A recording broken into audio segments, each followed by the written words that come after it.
सुना किणवा को चाहूले आपण खुशी खबर 4 दिन में 1900 टंका होगला सस्ता। तेज जानतु आज रेट कौन रही पूर्व वीडियो को लाइक कर चैनल को सब्सक्राइब करने को बिल्कुल भी भूलिए नहीं। न्यूयॉर्क नहीं भारत पर्यंत सुना मूल्य में ह्रास घटी। सर्वप्रथम जदि आम भारत विषय कहवा तेज डिसेम्बर 11 रु सुना मूल्य में 1900 टंका अधिक ह्रास घटी। अन्य पक्षर रूपा मूल्य 5% रु अधिक ह्रास घटी।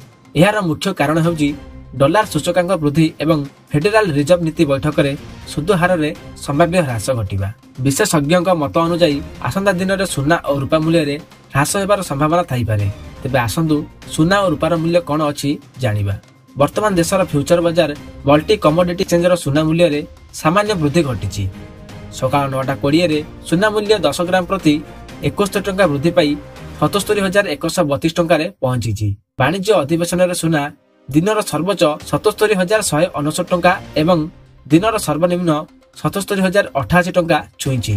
तेबे एमसीएक्स रे 77,090 टंका सहित सुना खोली। विशेष कथा हेउची डिसेम्बर 11 ठारू सुना मूल्य रे 2.42% अर्थात 1,941 टंका ह्रास घटी। डिसेम्बर 11 रे सुना मूल्य 10 ग्राम प्रति 79,002 टंका थिला।